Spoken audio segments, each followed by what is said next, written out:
My name is Margaret Collins.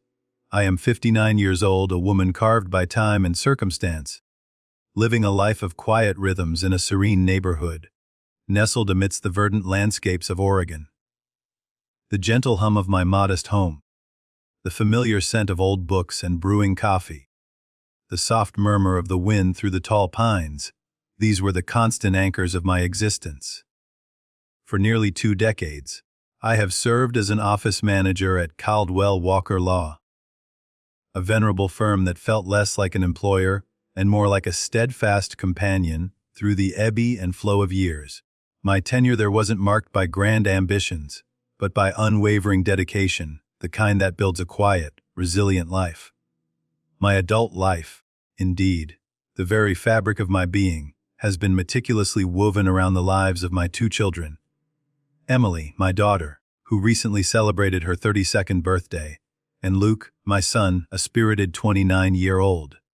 From the moment they drew their first breaths, my primary purpose, my silent vow, was to shield them from the gnawing struggles, the relentless anxieties that had defined my own formative years.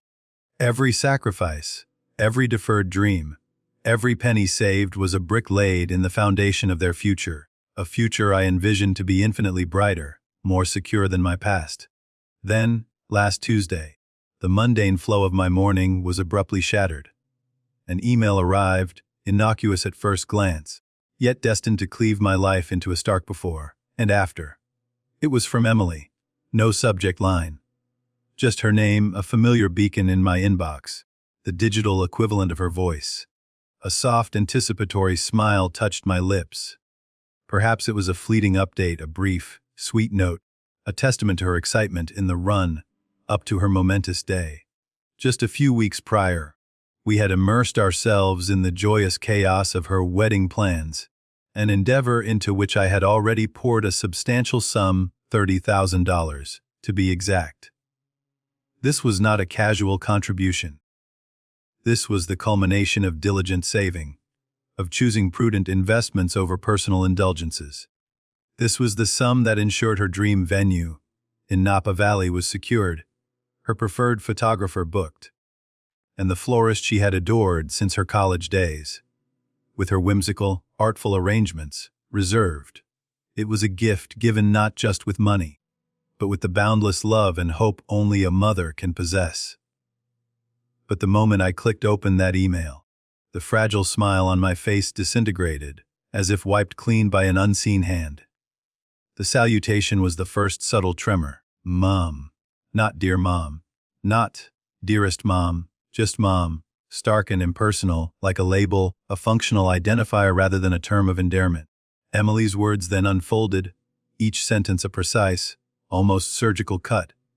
She explained with a chilling detachment that she, alongside her fiancé Andrew and his family, had painstakingly finalized the guest list for their Napa Valley ceremony, and after much thought, a phrase that resonated with hollow irony, they had collectively decided it would be best for me to witness the union not in person, but remotely via live stream. A cold dread seeped into my bones. The justification followed, delivered with an almost perfunctory air. Andrew's mother, Emily stated, was particular about the guest count and desired to keep things intimate. Intimate. The word mocked me, a cruel distortion of its true meaning. Intimacy, it seemed, was reserved for those who were not, in their eyes, an imposition. And then, the final, brutal flourish.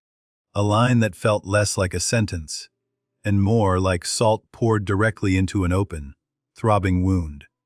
If you want to be a part of it, you can watch through the Google Meet link we've created. Should be just like being there, lol. The casual, almost flippant, lol, at the end, appended as if to soften the blow, instead amplified its cruelty, transforming the profound dismissal into a casual joke. I stared at the screen, unblinking for what felt like an eternity. My morning coffee, once a comforting warmth, grew icy cold in its mug.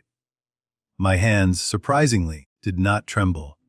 No tears pricked my eyes, no sob caught in my throat.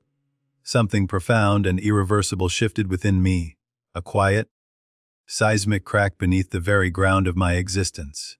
It was as if the earth had split open, yet I remained strangely, impossibly, standing. My reply was concise, devoid of any discernible emotion, a mere quartet of words. Sure. Enjoy your big day. No arguments, no desperate pleas, no wounded laments. Just a quiet, resolute withdrawal.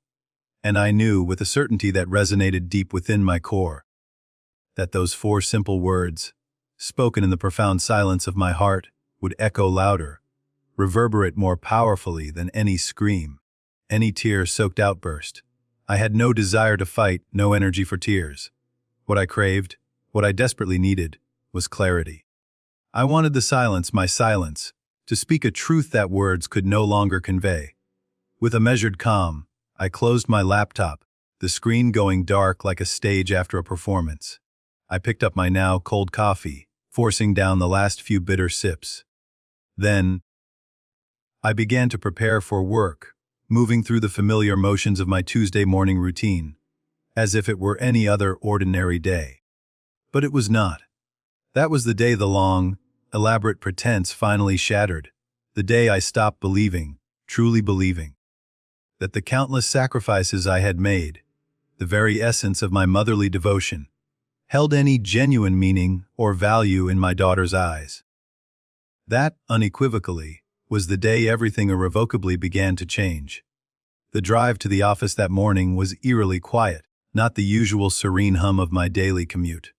Oregon's early spring air, typically invigorating with its crisp chill, and the promise of blossoming life, barely registered. I was adrift in a mental fog, my mind relentlessly circling the same tormented question: how did we get here? How had the trajectory of my life, so painstakingly dedicated to their well-being, veered so sharply off course, landing me in this desolate, unacknowledged space? 18 years. That's how long I had poured my energy, my intellect, my very spirit into my role at Caldwell Walker Law. It wasn't a glamorous career, certainly not one for the history books, but it offered something far more precious in my shattered world: stability. And stability, I knew with a visceral understanding, was the bedrock upon which I had to rebuild after my husband, Bill, was snatched away from us without warning. When the children were still navigating the tumultuous waters of their teenage years, the memory was as vivid, as raw, as if it had happened yesterday.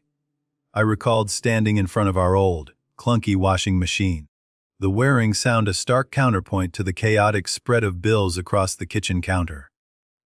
My hands, then so much younger, less calloused, trembled as I tried to reconcile the urgent need for groceries with the looming deadline for Emily's first college deposit. Every line item on those bills felt like a crushing weight, a direct challenge to my ability to provide. In those desperate, formative years, I never once hesitated, never thought twice about relinquishing my weekends. They ceased to exist as days of rest or leisure. Instead, they became a relentless pursuit of extra shifts, a quiet absorption of every available hour. Vacations, once distant possibilities, evaporated from my mental landscape. Birthdays, mine and sometimes even those of close friends, slipped by uncelebrated, unacknowledged. Another silent casualty of my singular focus. I recited a mantra to myself, a comforting lie designed to soothe the ache of deferred dreams. There'll be time for me later. The poignant, bitter truth, however, was that there never was. Every single penny I managed to save, every ounce of financial foresight I possessed, was meticulously funneled into the futures of Emily and Luke. Their needs became my compass, my North Star. When Emily, with the carefree exploratory spirit of youth, decided to change her major not once, but twice, necessitating additional credits and, naturally, additional tuition, I paid, without complaint. When she, drawn by the siren call of ambition and independence, decided to move across the vast expanse of the country for a short-lived, somewhat ill-conceived job opportunity in New York City, I covered the substantial apartment deposit and her plane ticket, ensuring she had a soft landing. I still recall the frantic late Night call when, at 27, she cried through her second major breakup, her voice choked with heartbreak. Without a moment's hesitation, I flew out, navigated the unfamiliar city, held her shaking hand, and brewed her chamomile tea in a sterile, impersonal kitchen that never quite felt like home, but became a temporary sanctuary for her pain. And when Luke, ever the pragmatist, wanted to take the significant step of buying a house with his fiancée, I co-signed the mortgage, a formidable financial commitment, and wrote a first check for $10,000, my pen moving across the paper without a flicker of doubt. I had never, not once in my life, kept a meticulous tally of these expenditures, these emotional and financial investments. That's simply what mothers do, isn't it? A silent, unconditional contract of love and support. But that email, that single, dismissive email had fundamentally altered my perception of that sacred bond. It made me feel like a transaction, a convenient resource, as if I had been useful for a defined period, and now my utility had expired. My shelf life, it seemed, had run its course. Back in the familiar, hushed environment of the law office, the day began to unfold with its usual rhythm, yet everything felt profoundly altered. Around mid-morning, my boss, Robert Caldwell, approached my desk. Robert was a rare gem, an anomaly in the corporate landscape. He was one of those truly observant men who not only remembered birthdays, but also paid attention to the minutiae, like exactly how you took your coffee. He possessed an innate empathy, a quiet perceptiveness that belied his often gruff exterior. He stopped by my desk, a paper latte cup from the cafe downstairs already in his hand.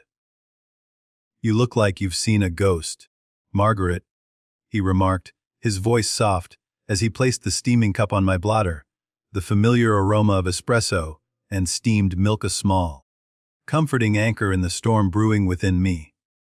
I wanted to tell him. The words hovered on the tip of my tongue, a desperate confession waiting to spill out. I wanted to blurt out, "My daughter just disinvited me from her wedding?" Her own wedding, after everything?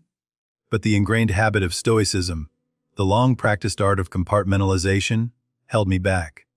Instead, I managed a weak, practiced smile, a brittle facade, and mumbled something about not having slept well. He didn't push, didn't pry. He simply nodded, a silent acknowledgement, and moved on. That small, almost insignificant act of kindness, the unexpected coffee, the unspoken understanding, the shared silence, nearly undid me. After the cacophony of questions and accusations raging in my head all morning, that quiet gesture was a potent reminder that I still existed, that I still mattered, even if only in the quiet, unassuming recognition of a colleague. It was a lifeline in a sea of emotional turbulence, a gentle hand reaching out when I felt I was drowning. Around lunchtime, my phone, which I had forgotten to silence, buzzed insistently on my desk, startling me. Emily. Her name blazed across the screen, a digital spotlight I desperately wished to avoid. The vibrations continued, a relentless assault. Voice messages queued up, followed by a torrent of texts. "Mom, please answer. We need to talk. This isn't funny." The words flashed, demanding attention, demanding a response. But I didn't listen to any of the voicemails, not yet. I didn't reply to a single text. I simply sat there, slowly sipping my latte, the lukewarm liquid a muted comfort, and a profound realization began to solidify in my mind. Maybe, just maybe, it was time to stop being the one who always answers, the ever-available, ever-responsive mother. Perhaps it was finally time to step back, to stop playing a supporting role in someone else's narrative, when they were so clearly unwilling to grant me even a small space on their stage. That afternoon, beneath the fluorescent hum of the office lights, amidst the mundane rhythm of contracts and spreadsheets, I made a decision that felt tectonic, a choice that would inevitably shift the very ground beneath all of us. I wasn't going to scream. I wasn't going to beg. I wasn't going to plead. I was going to do something far more potent, far more impactful than any emotional outburst. I was going to act. When the clock finally chimed for the end of the workday, I didn't succumb to the familiar pull of heading straight home. My destination was deliberate, a quiet act of defiance. I drove a few blocks down from the office, turning into the parking lot of First Federal Bank. Carlos, the branch manager, was a familiar and reassuring presence in my financial life. Over the years, he had been an indispensable guide, assisting me with everything from meticulously setting up college savings funds for Emily and Luke to shrewdly adjusting my retirement contributions as my life circumstances shifted. He was a man of quiet professionalism and genuine warmth, always greeting me by name, a small courtesy that always felt significant. Mrs. Collins. He smiled, rising from his desk to extend a hand in greeting, his expression one of polite inquiry. "What can I do for you today?" He gestured to the chair opposite his desk, and I settled into it, placing my purse carefully on the floor beside me. My voice, when I spoke, surprised even myself with its calm, almost unnervingly steady tone. "I need to cancel a wire transfer," I stated, the words perfectly articulated, utterly devoid of the storm raging within me. Carlos blinked, a slight furrow appearing between his brows, a flicker of surprise in his eyes. "The one to the Napa venue?" he asked, a hint of professional curiosity in his voice. "Yes," I confirmed, meeting his gaze directly. "That one." He hesitated for a moment, his fingers hovering over his keyboard. "There may be a cancellation fee, Mrs. Collins, depending on the timing. But may I ask why?" He maintained his polite demeanor, but the question was clear, unspoken. Why the sudden change of heart for such a significant amount, for such a joyous occasion? "The circumstances have changed," I replied, my voice remaining level, offering no further elaboration, no details, no explanation that might betray the raw wound beneath the surface. He nodded, accepting my curt response, and turned back to his screen, his fingers clicking rapidly on the keyboard. After a moment, he looked up, a small, almost imperceptible sigh of relief escaping him. "You're in luck, Mrs. Collins. It hasn't processed yet. Just in time, it seems." He paused again, his gaze lingering on me for a beat longer than usual. "Are you sure, Mrs. Collins? $50,000 is a very significant amount." I nodded, firmly, unequivocally. "I'm sure. $50,000. The figure resonated in the quiet banking office, a sum that represented so much more than mere digits. It was the amount I had meticulously planned to send next, a further injection of funds on top of the $30,000 that had already irrevocably departed my account. $80,000 in total. A small fortune, meticulously saved, painstakingly accumulated over decades of prudent living and tireless work. And it was all intended for a wedding. My only daughter's wedding, a momentous occasion from which I had been so callously excluded. I signed the necessary forms, my hand steady, my resolve unwavering. I left the bank without a single second thought, without a flicker of regret. A sense of profound control, a quiet reclaiming of my agency, settled over me. By the time I pulled into my driveway, the Oregon twilight was beginning to deepen, painting the sky in hues of lavender and bruised purple. As I walked towards my front door, the telltale hum of my phone vibrated in my purse. I knew, even before I looked, that the calls and messages would be from Emily, probably Luke too.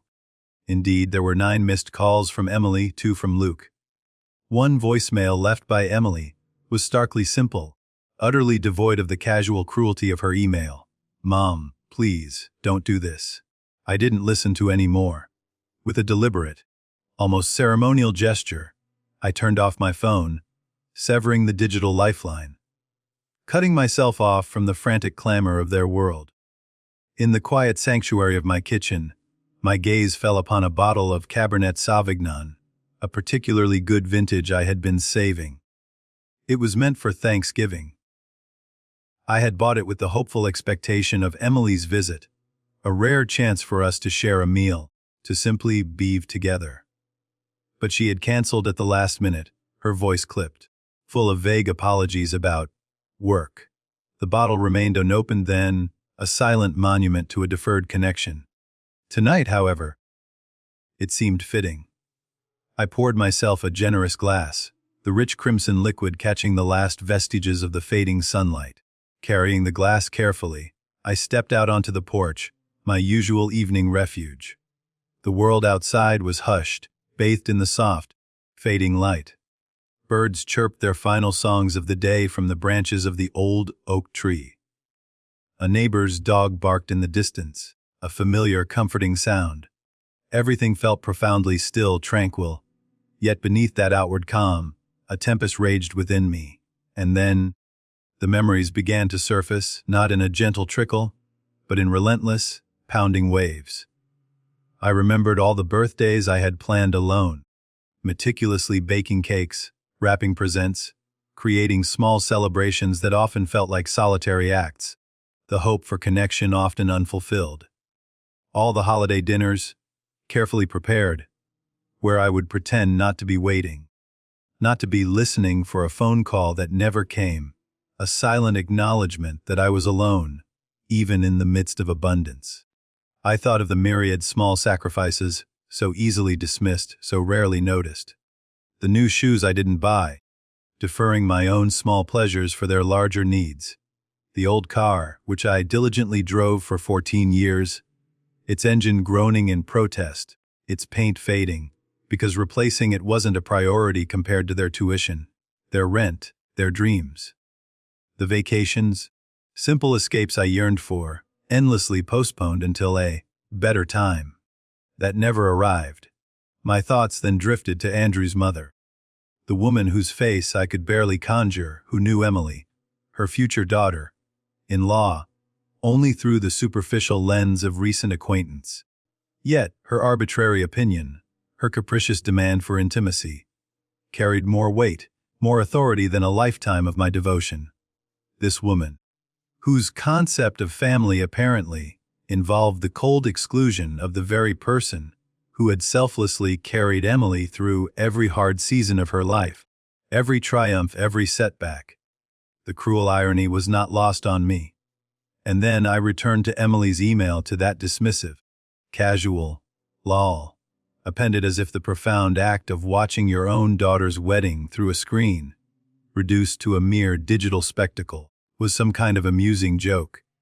The indignity of it still stung a fresh wound. Finally, my thoughts turned inward to myself. Not Margaret, the doting mother.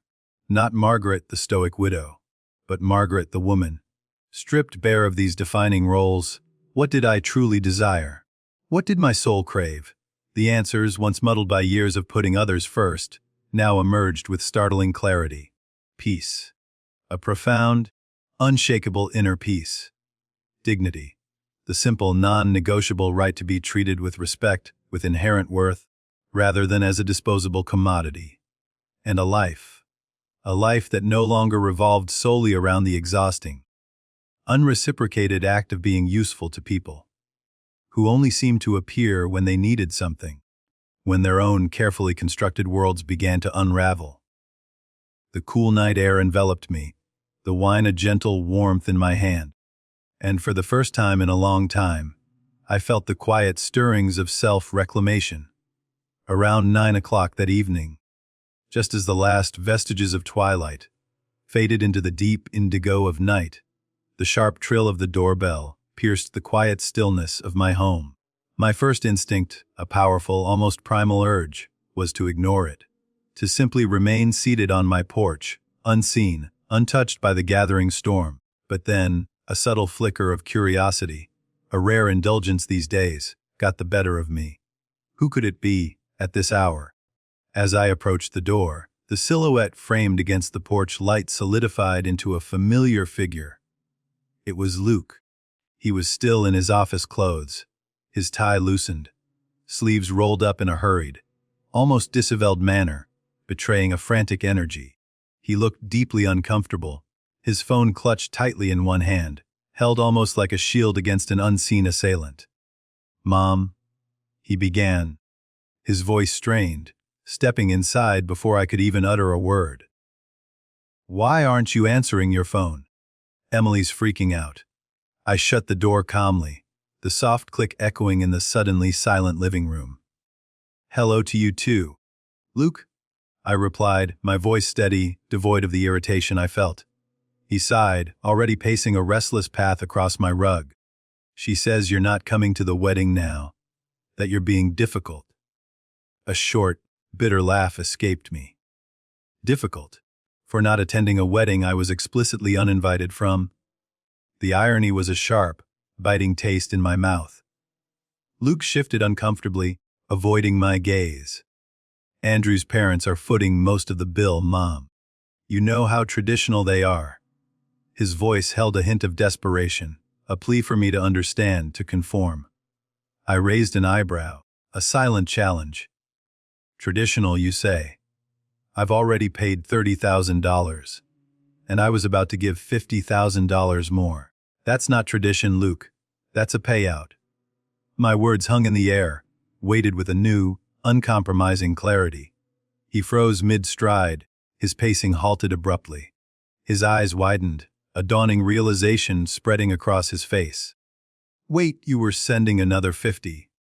The question was a strangled whisper, laced with disbelief and a rising panic. Was I confirmed, taking a slow sip of my wine, savoring the moment of quiet power. But not anymore. Luke's face drained of color, turning a shocking ashen pale. Mom, he pleaded, his voice cracking. They're counting on that. The venue, the food. Not my problem anymore. I interjected, my voice even unwavering. The calmness was not apathy, but profound resolve. His voice rose, cracking with frustration and fear. Of course it's your problem. She's your daughter. And I'm her mother. I countered quietly, meeting his frantic gaze. A mother who was told to stay home and watch her own daughter's wedding from a screen. He ran his hands through his hair, a gesture of profound agitation, his composure rapidly disintegrating. You always make everything about yourself! And that was it. That single accusation, so utterly false, so utterly devoid of understanding, struck a chord that vibrated with a lifetime of unacknowledged sacrifice. That was the precise moment something deep inside me, something I had guarded and protected for decades, finally irrevocably gave way. The words left my lips with a quiet, yet undeniable force, a power born of absolute clarity. Get out of my house, Luke. His jaw dropped. What? You heard me, Luke. Get out, Dot. Mom. Please. His voice was softer now, tinged with a raw desperation. No, I said, my voice firm yet gentle, imbued with a quiet finality. I've given everything I had. Every ounce of my strength, my time, my heart, my resources. And I'm done. I am absolutely done being the villain in a story I wrote with nothing but love. Luke stood frozen for another long, suspended second, his eyes searching mine, perhaps for a flicker of doubt, a sign of wavering. But there was none. Then, slowly, as if in a daze, he turned and walked out. The front door clicked shut behind him, not with a dramatic slam, but quietly, softly. Yet, in the profound silence of my living room, that gentle click felt louder, more resounding than any violent crash. I stood there, rooted to the spot, my heart pounding a fierce, liberating rhythm against my ribs.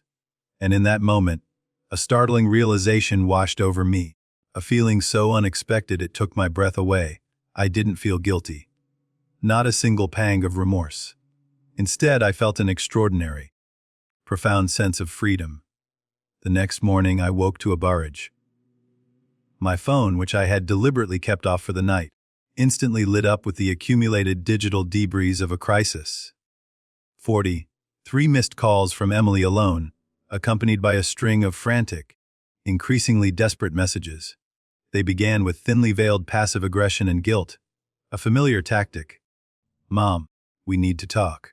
Why are you so angry? I'm sorry. A flurry of empty apologies, a transparent attempt to diffuse the situation without genuine introspection. "Why are you doing this?" she demanded, followed by the predictable, condescending accusation. "This is childish." But then, as the morning hours wore on, the tone shifted, morphing from wounded accusation to outright panic. "The venue just called." One message read, stamped 9/17 a.m. "The payment didn't go through. We're going to lose everything if we don't pay by tomorrow." Then, a chilling escalation. "Andrew's parents are furious. They said this proves they were right about you." The ultimate condemnation. At 3:24 a.m., a final raw plea, tinged with a self-pity that bordered on blindness. "I don't understand why you're doing this to me." A quiet smile touched my lips as I sipped my morning coffee, its warmth a stark contrast to the cold calculation of her words. Of course, she didn't understand. How could she? Emily had been raised in a world where my sacrifices were so intricately woven into the very fabric of her existence, so seamlessly integrated into her comfort and security, that she had never once paused to question their source. She simply assumed it would always be there. That I would always be there, a steadfast, unwavering pillar of support. But not this time. Not anymore. Later that morning, as I sat at my desk, meticulously reviewing a complex stack of contracts, an email popped up in my personal inbox.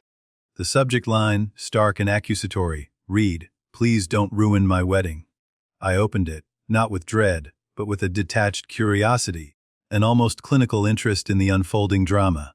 "Mom," she wrote, her words spilling onto the screen in a torrent of self-pity and thinly veiled manipulation.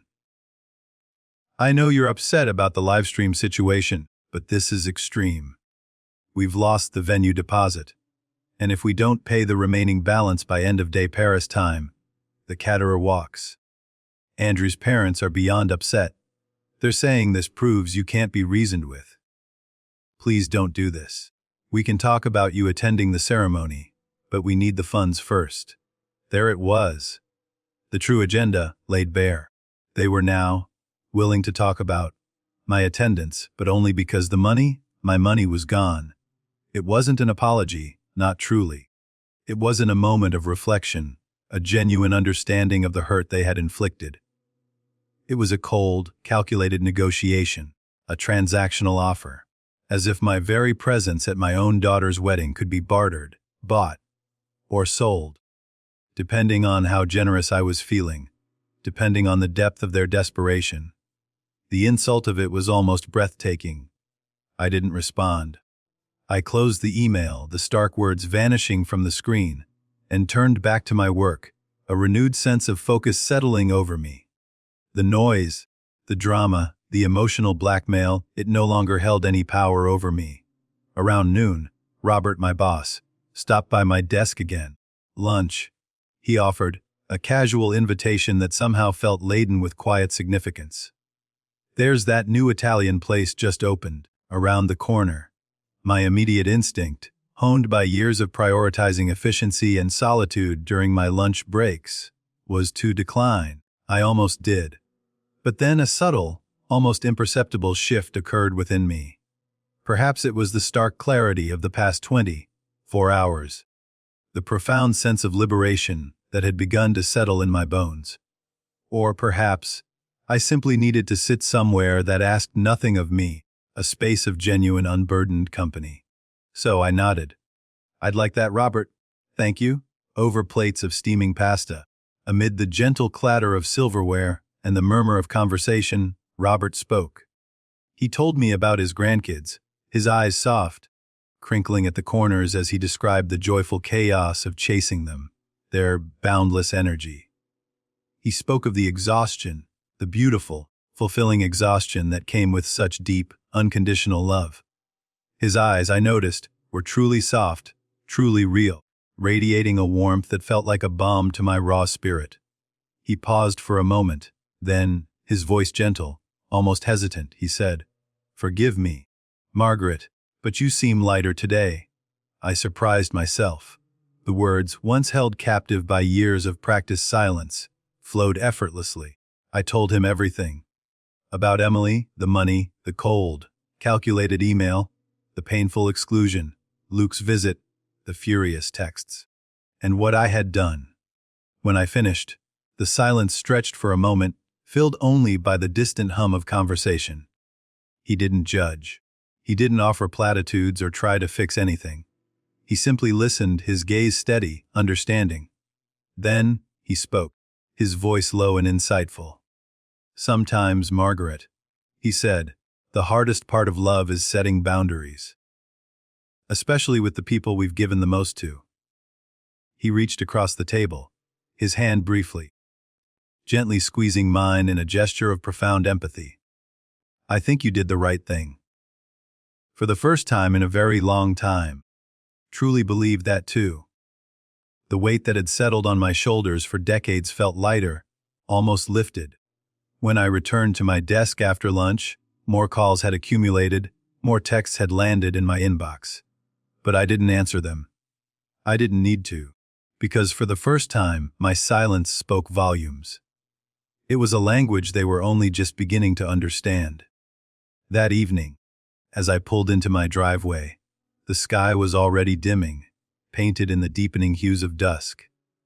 The porch light clicked on automatically, casting a welcoming glow. Everything looked still, peaceful even. But then I saw her, a slender figure sitting on my front steps. As I drew closer, my heart gave a small, surprising lurch of recognition. Sophia. She stood up quickly, brushing at invisible lint on her coat. A nervous gesture I remembered from her childhood. Sophia had been Emily's best friend since 5th grade. I recalled countless weekends spent at our house, the scent of baking cookies filling the air, the sound of their giggles echoing through the rooms, movie nights, culminating in sleeping bags, spread across the living room floor until dawn. I hadn't seen her in years, not truly, not since Emily had moved away and their lives had diverged. "Mrs. Collins," she said softly, her voice hesitant, a shadow of the vibrant, confident young woman she had become. "I'm so sorry to drop by like this." "It's fine, Sophia," I replied, my voice calm, unlocking the door. The simple act of hospitality, a small, ingrained ritual. "Would you like some tea?" She followed me into the kitchen, her eyes scanning the familiar walls as if they held old echoes, ghosts of childhood laughter. I filled the kettle, the steady stream of water a small, comforting sound in the quiet room, and waited. "Emily sent you, didn't she?" I finally asked, the question direct, cutting through the polite pretense. She didn't answer right away, her gaze fixed on the simmering kettle. Then a sigh. "She's a mess, Mrs. Collins. They lost the venue. The florist dropped out. Andrew's parents are threatening to cancel the wedding altogether." Her voice, usually so composed, was laced with genuine distress. I said nothing, simply placed 2 mugs on the counter. "She's panicking." Sophia continued, her voice gaining urgency. "She knows she messed up. She doesn't know how to fix it." "Is that why you're here?" I asked, my voice still calm, but firm. "To fix it." She shook her head, her gaze finally meeting mine, her eyes earnest, vulnerable. No, Mrs. Collins. I'm here to ask, is there anything she can say or do to change your mind?" I paused, the question hanging in the air. Was there? Would an apology, no matter how heartfelt, truly mend the gaping wound of exclusion? Would it erase the humiliating sting of being used like a mere bank account, a financial resource to be tapped and then discarded? Would it change the profound realization of being told, implicitly, that I wasn't welcome unless my money was? I looked at Sophia, still young, still hopeful, her face etched with a genuine desire for resolution. "No, Sophia," I said quietly, gently, "there isn't." Her shoulders sagged, a visible deflation of hope. "Not even if she apologizes." I handed her a mug of tea, the ceramic warmth a small comfort. "Words are easy, Sophia," I explained, my voice carrying the weight of hard-won wisdom. "Especially when people are desperate. But the people who truly love you, the ones who genuinely value your presence. They don't wait until you cut them off to see you. They see you all along. Sophia looked down into her tea, nodding slowly, processing my words. I get it, she said softly, a quiet understanding dawning in her eyes. Even if she doesn't. She looked up at me again, her gaze filled with a quiet sympathy. I'm sorry, Mrs. Collins. You don't need to be, Sophia. I replied, a small, genuine smile gracing my lips. We stood in silence for a moment, two women from different generations, connected by one profound, hard-won truth. Sometimes love has limits. Sometimes, the only way to be truly seen, truly valued, is to gather your dignity and quietly walk away. Sophia didn't stay long. She didn't try to argue, didn't plead on Emily's behalf any further. She simply thanked me, gave me a gentle, heartfelt hug, and then walked back out into the soft embrace of the night. And as the door clicked softly shut behind her, I finally, decisively, closed the door on a version of myself I had long since outgrown. The woman who endlessly gave, who endlessly absorbed, who endlessly sacrificed for those who did not see her. The wedding, as they had meticulously planned it, never happened. The Grand Napa Valley affair, envisioned as a lavish spectacle, simply evaporated. They scrambled, Luke reported in a terse, almost reluctant phone call weeks later, desperately trying to find another venue. But without the substantial funds I had once promised, everything suitable was either completely booked, snatched up by other eager couples, or prohibitively expensive, far beyond their suddenly limited budget. According to Luke, they eventually settled for a small, unadorned backyard ceremony weeks later, a hastily arranged affair with just a handful of close relatives and Andrew's parents in attendance. I wasn't invited. And this time, with a profound sense of peace, I genuinely didn't need to be. The desire, the need for that particular validation, had simply ceased to exist. In the weeks that followed, only one more email arrived from Emily. It was long, rambling, and emotional, a convoluted mix of half apology and self-serving justification, a feeble attempt to reconcile their actions with my reaction. I read it once, allowing her words to wash over me without judgment, then quietly archived it. There was no anger left in me, no bitterness. Just a quiet, settled sense of being utterly, irrevocably done. There's a strange, profound peace that settles over you when you finally let go, not in a fit of furious rage, but in the serene clarity of acceptance. For far too long, my mornings had been characterized by a subtle, underlying anxiety, a quiet dread. I would wake up wondering who would need something from me today, bracing myself for the next thinly veiled request, another emotional manipulation disguised as love, another guilt trip designed to extract my resources, my energy, my very self. But no longer. For the first time in decades, I woke up with an unburdened spirit, a quiet lightness. I made a new rule for myself, a simple, powerful mantra for this reclaimed life. Vars, if my presence is negotiable, then so is my effort. I continued to go to work, finding a renewed purpose in my steady, reliable routine. But outside of those hours, my life became my own. I devoured novels, losing myself in stories that asked nothing of me, but my imagination. I discovered a newfound joy in the tactile art of pottery, my hands shaping clay, creating something beautiful and tangible from raw earth. I cultivated friendships, seeking out company not for what I could provide, but for the simple pleasure of mutual respect and genuine connection. I had dinner with friends who saw me, truly saw me, not what I could give them. And in this new chapter, I learned something I wished, with a pang of gentle regret, I had known sooner. A profound truth that resonated with every fiber of my being. You don't have to burn yourself to keep others warm. The warmth, the love, the light must first and foremost originate within. If this story resonated with you, if it sparked a flicker of recognition in your own journey, I encourage you to share it, to comment below, and don't forget to like and subscribe. Because sometimes, the strongest, most enduring kind of love is the one you finally, irrevocably, give to yourself.